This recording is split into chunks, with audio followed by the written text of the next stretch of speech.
കേന്ദ്ര സർക്കാരിനെതിരെ ഗുരുതര ആരോപണവുമായി ലോക്കോ പൈലറ്റുമാരുടെ സംഘടനയായ all India loco running staff association. അടിമകളെ പോലെയാണ് ലോക്കോ പൈലറ്റുമാരെ കാണുന്നതെന്നാണ് സംഘടനയുടെ ആരോപണം.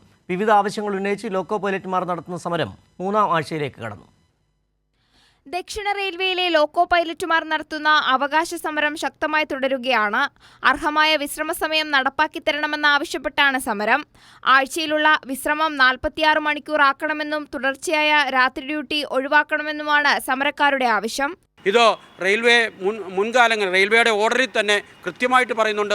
30 മണിക്കൂറിൻ്റെ PR കൊടുക്കണം എന്ന് റെയിൽവേയുടെ തൊഴിൽ നിയമത്തിലെല്ലാം തന്നെ നിഷ്കർഷിച്ചിട്ടുണ്ട്. അതിനോടൊപ്പം തന്നെ നമ്മുടെ ബാംഗ്ലൂർ ലേബർ കോടതി ഓർഡർ ഇട്ടിട്ടുണ്ട്.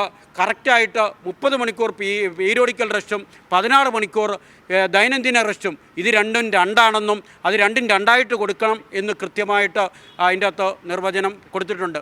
അതിനോടനുബന്ധിച്ച് തന്നെ സെൻട്രൽ ലേബർ കമ്മീഷണർ ബാംഗ്ലൂർ ഇതുപോലെ തന്നെ പ്രസൻറ്റ് ചെയ്തു. ഈ ഓർഡർ അനുസരിച്ച് കൃത്യമായിട്ട് 30 മണിക്കൂർ PR-ഉം 16 മണിക്കൂർ ദൈനംദിന റെസ്റ്റും കൂട്ടി 46 മണിക്കൂർ നൽകണം എന്നുള്ളത്. റെയിൽവേ മന്ത്രാലയത്തിന്റെ വീഴ്ച മൂലം അപകടങ്ങൾ ആവർത്തിക്കുകയാണെന്നും പശ്ചിമ ബംഗാളിൽ അവസാനമായി സംഭവിച്ച ട്രെയിൻ ദുരന്തത്തിന്റെ യഥാർത്ഥ കാരണങ്ങളടക്കം റെയിൽവേ പരിശോധിക്കണമെന്നും സംഘടന ആവശ്യപ്പെട്ടു. സമരക്കാരുടെ ആവശ്യങ്ങൾ അംഗീകരിക്കുന്നതുവരെ സമരം ശക്തമായി തുടരാനാണ് നേതാക്കളുടെ തീരുമാനം. കൈരളി ന്യൂസ്, തിരുവനന്തപുരം.